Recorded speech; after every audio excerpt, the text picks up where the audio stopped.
Okay, this is chapters 14 and 15, and for these two chapters we're going to look at some geo, which is probably a little bit of review if you remember that from your ninth grade year, and some water resources. So we'll put these two chapters together. So starting off is just a quick look at the formation of the Earth or the solar system. And initially you have this nebula, which is, this cloud of gas kind of gathering and centering up and making this little bit of a sun, I guess. Let me go ahead and switch this over here to my pointer.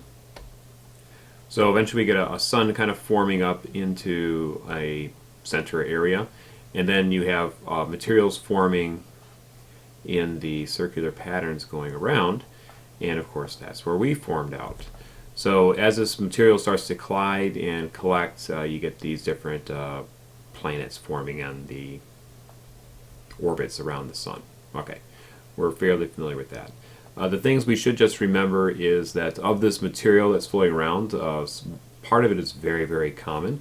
Iron and nickel are two very common elements within the Earth, but we find a very large concentration of them in the center. So we have those cores, the inner core and the outer core, and they are very dense. So with those materials being more dense, heavier, are falling to the center. Some of the lighter elements, silicon, somewhat lighter than iron, and of course oxygen and nitrogen, these are much lighter and they of course stay on the outside, and we typically will find these guys hanging around in the atmosphere. I like this slide. It shows a pretty good comparison to how thick the radius is of the Earth. So we get kind of an idea, okay, this is the depth or the thickness of the inner core in comparison to the outer core.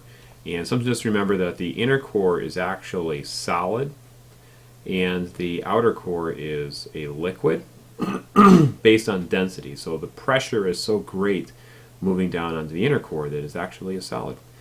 So then we have, of course, like the outer core, and then you have the mantle, which is like a semi-solid. And then you have these layers. The asthenosphere is like the outer mantle, which is somewhat pliable. And then you have the lithosphere, which is more brittle on the outside, which is about where we live. And actually, to be more specific, we call it the crust. Okay. Maybe got one more on here, which is what we just went over.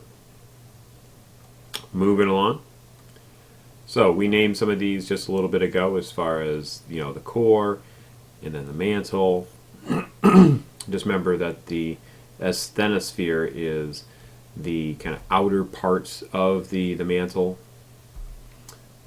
kind of moldable, pliable. This is the part where we think about being able to converge and go back down and cycle and go into cells in the Earth's interior.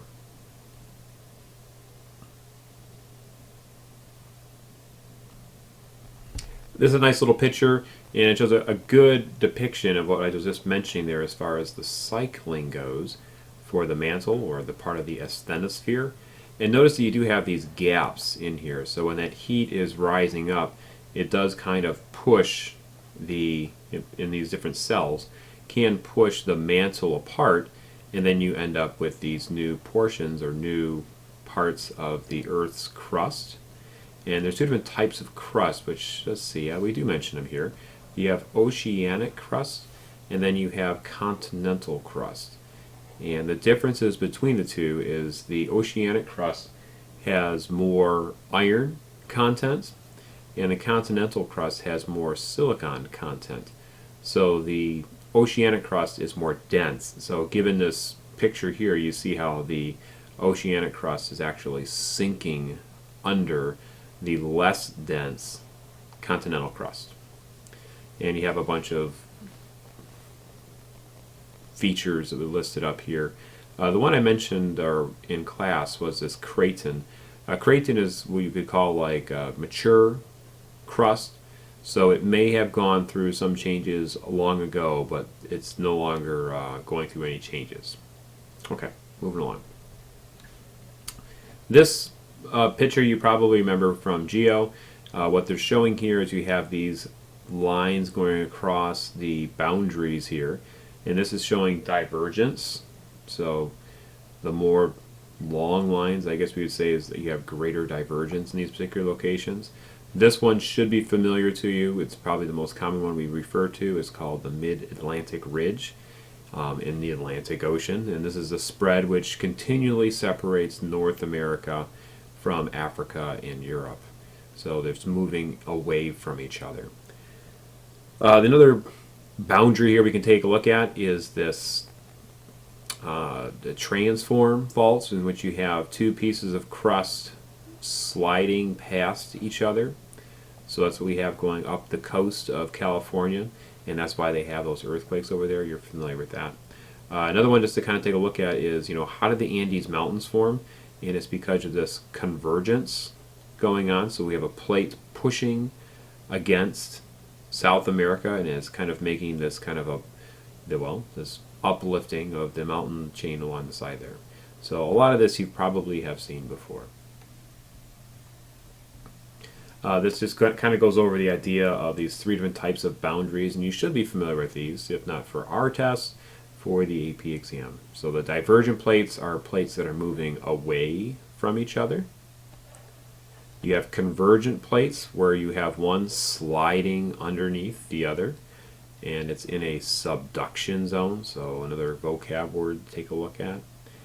And then the last one, which isn't a great slide, but it does a decent job, I guess, is this transform fault where it shows two plates moving in opposite directions of each other. So just remember those three different types of convergence, or three different types of boundaries, excuse me.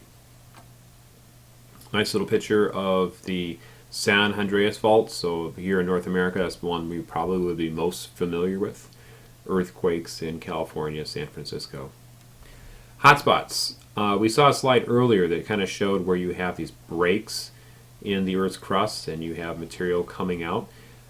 So this chain of islands, Hawaiian Islands, kind of shows over time that the plate is moving in a northwest direction. So once upon a time, these islands were over the hotspot based upon this time frame, and I don't remember exactly what that's supposed to imply. Millions of years ago, I don't recall.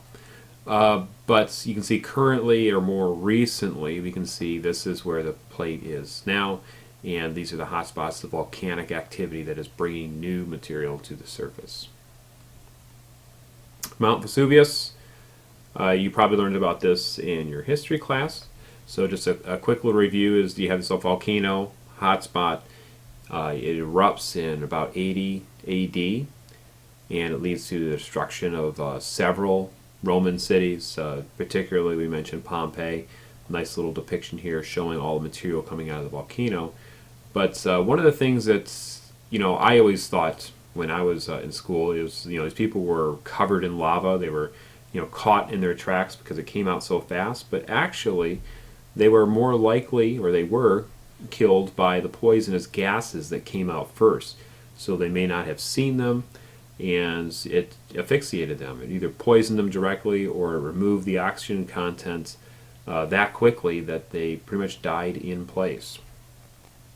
Here's a little picture that kind of shows some people in the actual positions they were in during that event.